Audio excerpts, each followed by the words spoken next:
working remotely since July 2019, and since working remotely is the new hot thing, I just wanted to explain really quickly how I made it work for myself and my wife. First off, the first thing I did was I got myself a desk. This is just a manual standing desk off of Amazon, the legs, and I got a top, like a countertop from Home Depot. I use this extreme standing mat, although almost any sort of mat is helpful. Just standing all day long on a hard floor is actually very tiring. And when I'm sitting, I just use a piano bench. It fits neatly underneath the desk when I'm not using it. Likewise, when I lower the desk, I can just swap them around. Fancier standing desks will actually tell you what height they're at, so you know what your optimum heights are. I just used a pen to mark it. I've got a nice comfortable keyboard here in the Microsoft Natural and a trackball, which is what I prefer. You just don't want a tiny mouse where basically your hand scrunches up. You want something where your hand fits on it. I bought myself a nice monitor to stare at. I'm going to be looking at it all day, so I should do something nice. I try and keep the clutter to a minimum. I have a special space for clutter right there. Ergonomics is important if you want to be comfortable long term. When you're sitting, it's pretty straightforward. Even with a seat like this, you just want to have your thighs parallel to the floor, a 90-degree bend in your knees. You don't want to bring your feet back or too far out forward. You want your back to be naturally in between. You don't want to be slouched or too far forward. And then your wrists should be straight. Not this, not this. For audio, most people use the internal microphone in their laptop and the internal speakers, but unless you have like a MacBook, they're terrible. First off, they pick up all the noise around you, all the background noise. It's super obvious. Little things like this. Just me crunching some paper. Also, the speakers bounce out, reverberate, cause a terrible echo. That's where the headset comes in. It does not pick up a lot of the background noise. It's very localized right here. And also the speaker doesn't broadcast all over the room, and especially in this room, which has no soft surfaces. Basically all the sound bounces around, creates an echo.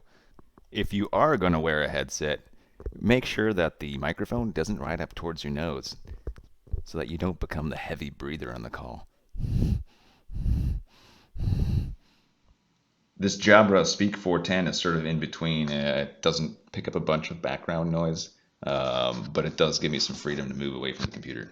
Finally, there is this Logitech microphone if I want that podcast sound. It looks pretty ridiculous in a video. Making sure you put yourself on mute when doing things like chewing loudly. Okay, a word about video. This is the integrated webcam in my laptop, and as you can see, there's a bunch of light on me. A lot of the features are blown out, the highlights. But that's not what most people do when they use a webcam.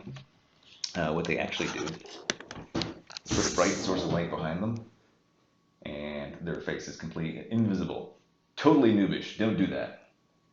Actually, I have an external webcam, and if I switch to that, you'll see it does actually quite a bit better. Now, let's say you don't actually have a proper office. Well, you can make one. So here we just have a little bar stools, and to put a backdrop so it's not like just a messy bed behind or a kitchen and other people walking through, we've just got a curtain here. This is actually 2 dollar store broomsticks together and a microphone stand, cheaper one at that. This actually looks a lot better than having a kitchen scene or a bedroom scene right behind me. If you have a situation with bad lighting where your face is dark in the video, one idea would be to, say, point a lamp at yourself and turn it on. However, that tends to blind you, actually, and make highlights and spots on glasses and so on. The better option actually is to take it, turn it against the wall, and the light will actually come right back at you and be much more diffuse. The fortunate thing about working from home is that my commute from the bedroom to the office is maybe 30 steps. However, that's also a bad thing because it means I'm much more sedentary. So it's important every day to spend some time just walking. Otherwise, you're supposed to get like 10,000 steps and like hardly that. So at lunch, I try and take a walk.